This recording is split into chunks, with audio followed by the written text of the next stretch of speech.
Ok, salut, je vais vous expliquer une histoire, une histoire vraie et qui s'est passée dans un village et puis ça s'est passé. Bon, en fait, il était une fois, il y avait un monsieur qui était en train de monter ses briques, en tout cas monter sa maison dans le village. Et chaque semaine,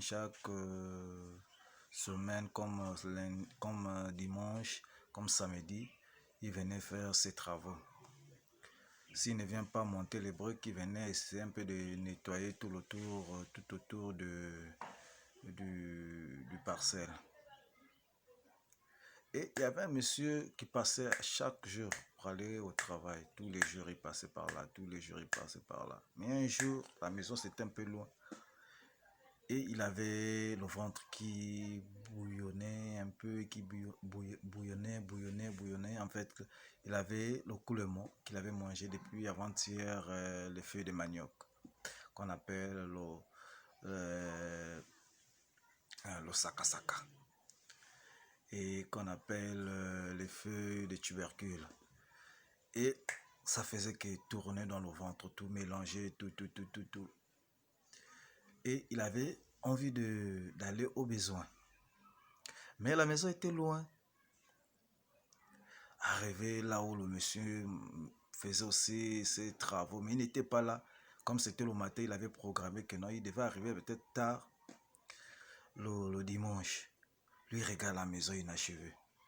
Il dit non, moi aussi, je ne peux pas aller jusqu'à machin, tout, non, je vais rentrer là-bas. Il est rentré dans la maison, il est rentré au salon. Il a enlevé le pantalon. En enlevant, il commence à faire les selles. Tout à coup, le monsieur aussi, bon, l'idée aussi, comme il n'était pas trop loin de là où il montait sa maison, il arrive avec ses enfants, avec la machette, la pelle pour nettoyer. Le monsieur, il était au salon en train de faire les selles. Il a tout enlevé. Ah, vous savez la position lorsque la personne fait les selles. Il était bien comme ça là, en train de chier.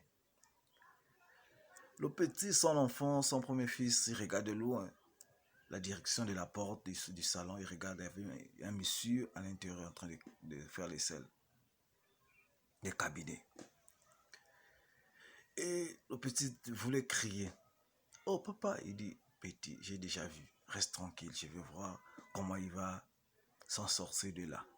Donc lorsque j'ai nettoyé mon terrain, donc il y a des gens qui viennent souvent faire... donc à chaque fois que je viens souvent trouver les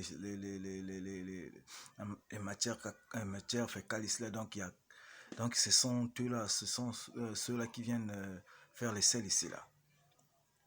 Il est rentré.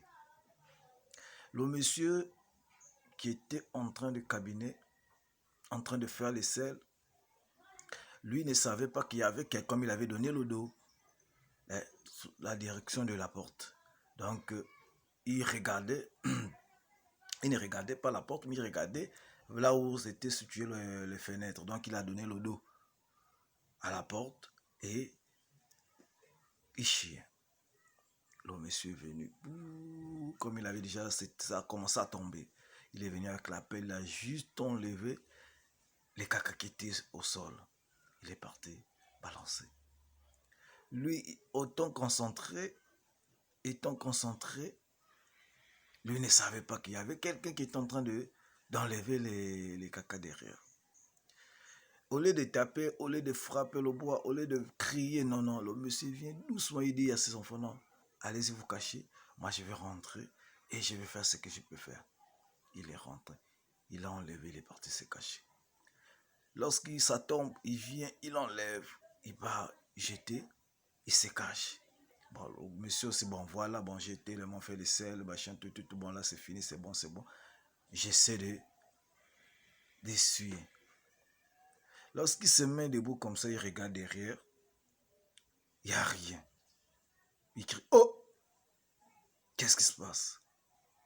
Il prend le papier qu'il avait comme papier hygiénique, il essuie, il s'étorche. il y a quand même la saleté, mais il regarde au sol, il n'y a rien. Il commence à crier, il commence à pleurer au Seigneur, maman, qu'est-ce qui se passe, oh, il n'y avait même pas de traits. Il commence à crier, remettez-moi mes caca, qu'est-ce qui se passe, oh, voilà, tu m'en fous. En fait, en lui, il se disait que bon, voilà, donc, il a trouvé une maison qu'on avale, donc ils vont lui faire les fétiches, c'est là où le monsieur est sorti. Il a commencé à crier, parler, donc voilà, il a demandé les excuses. Et c'est tout.